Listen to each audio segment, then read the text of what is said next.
গেছিলে গো? এই দেখ চিংড়ি মাছ নিয়ে এলাম ছোট ছোট, এই যে দেখ দারুণ তো। ওরকম ধরো, আরেকবার ধরো, এরকম ধরো। এই দেখ বাহ, চিংড়ি মাছ দেখ কত সুন্দর একসাথে চিংড়ি বেশ মাছ। এতগুলো চিংড়ি মাছ তুমি নিয়ে এসছো আর কি? হ্যাঁ, তবে চিংড়ি মাছগুলোকে ভালো করে পরিষ্কার করে বানিয়ে নেব। এই অংশগুলো এগুলো বাদ দিয়ে দেওয়া হয়।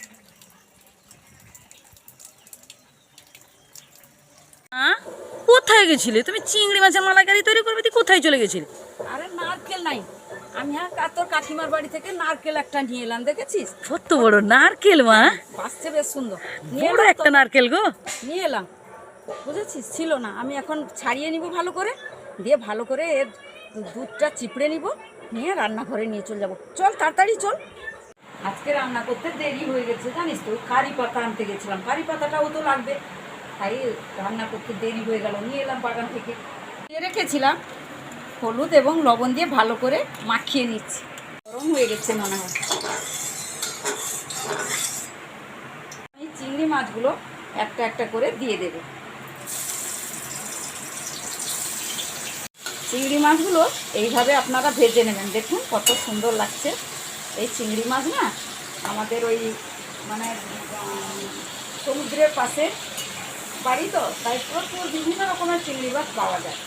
সামুদ্রিক মাছ আমরা খুব খেতে ভালোবাসি, আর টাটকা সবসময় মাছ। এই তো আপনারা যখন খান তখন অনেকটা দেরি হয়ে যায়, আর আমাদের ভোরবেলা নিয়ে চলে আসে। জাল ঝালা হয়তো ভোরবেলায়, তখন তাড়াতাড়ি এরা নিয়ে চলে আসে। আপনাদের সঙ্গে গল্প করতে করতে আমার চিংড়ি মাছগুলোও ভাজা হয়ে গেল।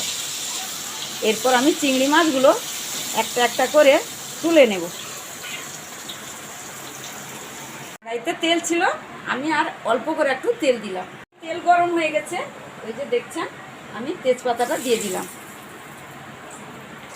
এবং এলাচ লবঙ্গ মিষ্টি কাঠ সব দিয়ে দিলাম একসঙ্গে।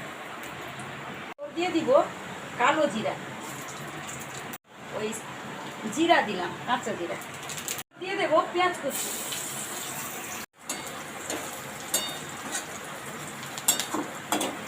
এরপর দিয়ে দিব লঙ্কা বাটা, দেব আদা বাটা,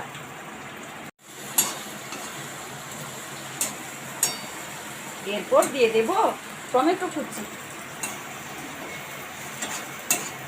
এরপর দিয়ে দিয়েছি আমি টমেটো কুচি দিয়ে দিয়েছি। মশলাগুলো এইভাবে কষে নেব, ভালোভাবে এইভাবে কষে নিতে হবে। আর ওই চিংড়ি মাছের মালাইকারি খেতে দারুণ লাগে। এইভাবে কষিয়ে নেব, কষানো হয়ে গেছে। এরপর আমি দিয়ে দেবো ওই যে টক দই, দইটা দিয়ে দিয়েছি, টক দই। এরপর ভালো করে আবারও কষিয়ে নেব। আমি নারকেলের দুধটা মিশিয়ে দিয়ে দেব, আবারও ভালো করে আমি কষিয়ে নেব। বন্ধুরা, আপনারা যত কষাবেন অল্প গ্যাস দিয়ে তত টেস্ট পাবেন। পরিমাণ মতো লবণ দিয়ে দিলাম। এরপর আমি গরম জল করেছি, দেখতে পাচ্ছেন অল্প, তাই অল্প নিয়েছি। গরম জল গরম হয়ে গেছে, আমি গ্যাসটা বন্ধ করে বাটিটা নিয়ে নেব। গরম জল, বন্ধুরা দেখুন কত সুন্দর কালার হয়েছে। বাড়িতে এইভাবে বানিয়ে খাবেন, খুব ভালো লাগবে। এরপর ভেজে রাখা চিংড়ি মাছগুলো দিয়ে দেব,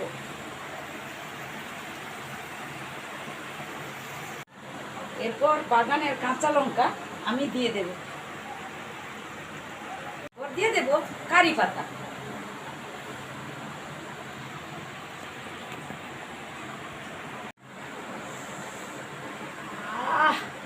এত সুন্দর সেন্ট, মনে হচ্ছে না এক্ষুনি খেয়ে নি। শুনলে কি হবে, খেতে তো হবে। এরপর আমি ঢেলে নিব,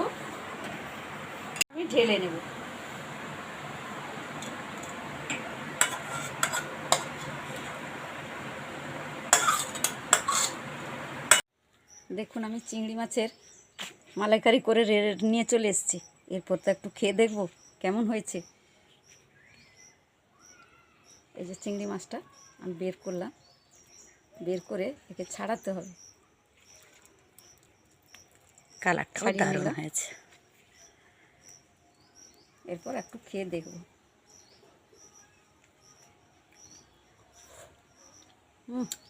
দারুণ হয়েছে, ভালো হয়েছে। বন্ধুরা আপনারাও আসুন, সবাই মিলে খাবো। ভালো থাকবেন, সুস্থ থাকবেন, টাটা।